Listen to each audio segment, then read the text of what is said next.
Alhamdulillah, alhamdulillahilladzi an'ama 'alaina bi ni'matil iman wal islam. Asyhadu an la ilaha illallah wahdahu la syarika lah wa asyhadu anna Muhammadan 'abduhu wa rasuluh. Allahumma shalli wa sallim wa barik 'ala sayyidina Muhammadin an-nabiyil mukhtar, amma ba'd. Fa ya ibadallah, usikum wa iyaya bitaqwallah wa qad fazal muttaqun. A'udzu billahi minasyaitonir rajim. Ya ayyuhan nas, inna khalaqnakum min dzakarin wa untha wa ja'alnakum syu'uban wa qabaila lita'arafu. Inna akramakum indallahi atqakum, innallaha 'alimun khabir. Ma'asyiral muslimin rahimakumullah. Pada kesempatan yang baik ini, marilah kita pergunakan untuk meningkatkan takwa kita kepada Allah Subhanahu wa taala. Karena hanya dengan takwa hidup kita akan selamat dan bahagia baik di dunia maupun di akhirat. Pengertian takwa oleh para ulama banyak dirumuskan dalam beberapa definisi. Ada yang mengatakan bahwa takwa adalah melaksanakan segala perintah Allah dan menjauhi segala larangan-larangannya. Ada pula yang mengatakan bahwa takwa adalah berlindung dan taat kepada Allah dari hukuman-hukumannya. Sebagian ulama yang lain merumuskan bahwa takwa adalah menjaga diri dari apa yang mengandung hukuman-hukuman Allah. Dan pengertian yang lain takwa ialah menghindari segala sesuatu yang menjauhkan diri dari Allah Subhanahu wa taala. Selain itu, takwa juga berarti tata krama syariat. Takwa pada ketaatan berarti ikhlas dalam menjalankannya, dan pada kemaksiatan berarti tidak melakukannya. Dan masih banyak definisi takwa yang lain. Ma'asyiral muslimin rahimakumullah. Allah Subhanahu wa taala sendiri di awal Al-Qur'an menyebutkan ciri-ciri orang yang bertakwa atau al-muttaqin, yakni satu, mereka yang beriman kepada yang gaib, percaya kepada yang mewujud, yang tidak dapat diungkap oleh panca indera, namun percaya karena adanya dalil yang menunjukkan kepada keadaannya, yang mendirikan sholat, menunaikannya secara teratur dengan sesuai dengan aturan-aturannya. Yang ketiga, yang menafkahkan sebagian rezeki yang Allah Subhanahu wa taala anugerahkan kepada mereka, dan mereka yang beriman kepada Al-Qur'an yang diturunkan kepada baginda Nabi Muhammad Rasulullah sallallahu alaihi wasallam dan kitab-kitab yang diturunkan sebelumnya, serta meyakini akan adanya hari akhir. Sifat-sifat tersebut tertuang dalam surah Al-Baqarah ayat 2 sampai dengan ayat 4. Sedangkan di dalam surah Ali Imran ayat 133 sampai dengan ayat 135, orang-orang yang bertakwa di situ disifati sebagai mereka yang menafkahkan hartanya baik di waktu luang ataupun di waktu sempit. Mereka yang menahan amanahnya dan memaafkan orang lain.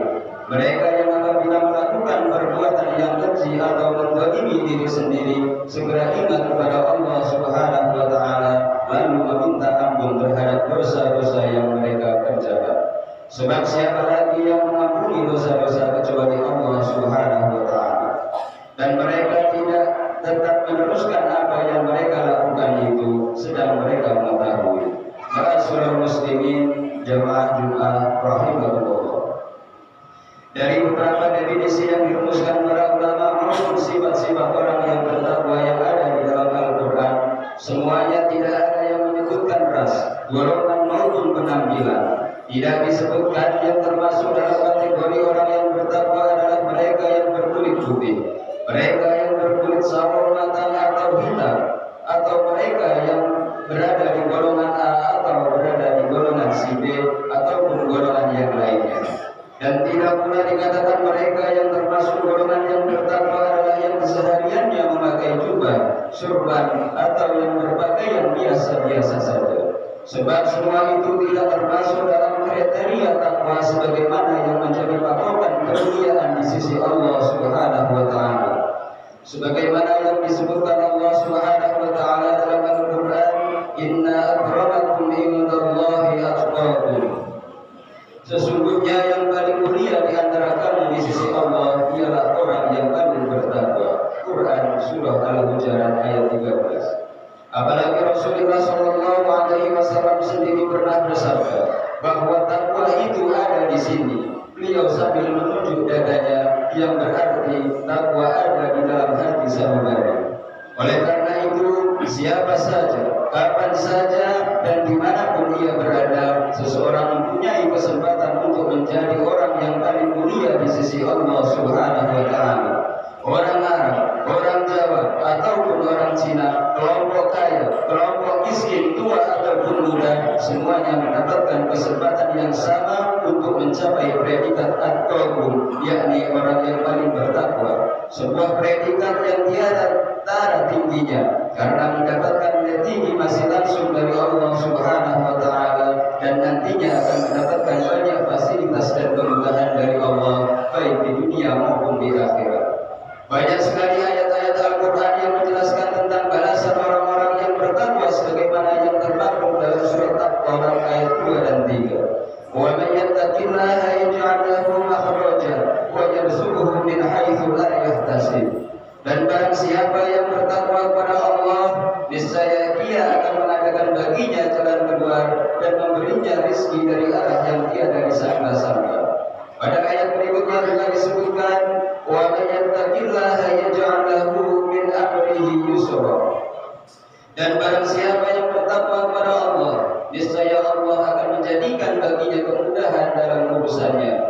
Dan di ayat selanjutnya juga Allah berfirman, wa may yattaqillaha yukaffir anhu sayyi'atihi wa yu'ti lahu ajra.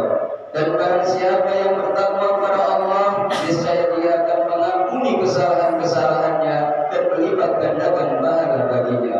Ma'asyiral muslimin rahimakumullah. Dan masih banyak lagi ayat-ayat Al-Quran maupun hadis Nabi yang menerangkan tentang takwa beserta balasan-balasan yang dijanjikan oleh Allah Subhanahu wa taala. Ma'asyiral muslimin rahimakumullah. Arti kedudukan serta balasan-balasan yang diberikan kepada orang-orang yang bertakwa yang telah disampaikan di atas sungguh telah cukup bagi kita sebagai pendorong atau motivasi guna untuk meningkatkan ketakwaan kita kepada Allah Subhanahu wa taala, Sang Pemilik langit dan bumi.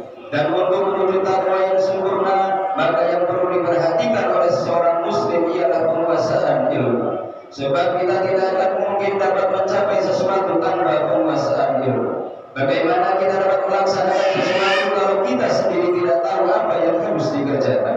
Demikian juga dengan takwa. Bagaimana kita akan mendapat predikat at-taqwa atau muttaqin jika kita tidak tahu jalan menuju takwa? Lalu mana mungkin kita akan melaksanakan perintah-perintah Allah jika kita sendiri tidak tahu apa yang diperintahkan oleh Allah Subhanahu wa taala? Begitu juga sebaliknya, bagaimana kita akan menjauhi larangan-larangan Allah sedang kita sendiri tidak tahu apa saja yang dilarang oleh Allah Subhanahu wa taala?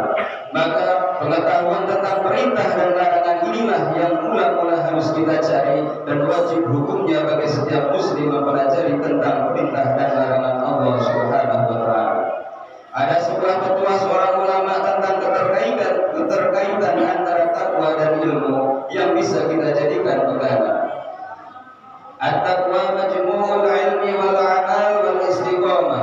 Fal jahil bi awamirillahi wa nawahihi la yakunu muttaqiyan. Wal alim alladhi lam ya'mal bi ilmihi yakunu 'an taqwa na'iyan. Wal alim al-'amil alladhi la yastaqimu 'ala 'amalihi yakunu khasiran mutarafiyan.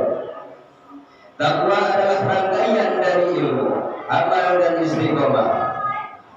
Orang yang tidak tahu tentang perintah-perintah Allah dan larangan-larangannya tidak bisa disebut sebagai orang yang bertakwa. Orang yang tahu tentang perintah-perintah dan larangan-larangan Allah yang tidak mengamalkannya, pengetahuannya pun itu tidak bisa disebut orang yang bertakwa. Demikian juga orang yang tahu dan mengamalkan ilmunya tapi tidak continue atau tidak istiqomah dalam melaksanakannya juga tidak bisa disebut sebagai orang yang bertakwa, melainkan orang-orang yang merugi dan tidak meningkat kedudukannya. Penegasan ulama ini juga selaras dengan hadis Rasulullah sallallahu alaihi wasallam, "Man istada ilman wa lam yazdad hudan, lam yazdad min Allah illa bu'dan." Barang siapa yang bertambah ilmunya tapi tidak bertambah hidayahnya, maka orang tersebut tidak akan bertambah dari Allah kecuali jauhnya. Na'udzubillah min dzalik. Ma'asyiral muslimin rahimakumullah. Semoga kita bukan termasuk orang-orang yang semakin jauh dari hidayah Allah Subhanahu wa taala. Sebab betapa tidak, mencari ilmu adalah suatu pekerjaan yang tidak ringan. Di samping memakan banyak waktu, menuntut ilmu juga membutuhkan banyak biaya. Dan ketika ilmu telah kita dapatkan, namun bukan menambah kedekatan kita kepada Allah Subhanahu wa taala, bukankah itu merupakan sebuah kerugian yang sangat? Sebab ilmu yang kita peroleh tidak meningkatkan takwa kita kepada Allah, bahkan mungkin menambah rasa sombong, pamrih, bangga diri dan lain sebagainya. Ma'asyiral muslimin rahimakumullah. Sebagai akhir, marilah bersama-sama kita memohon kepada Allah Subhanahu wa taala. Mudah-mudahan kita diberi hidayahnya sehingga kita dapat dan mampu untuk melaksanakan apa yang menjadi perintah-perintahnya dan mampu pula untuk menjauhi sejauh-jauhnya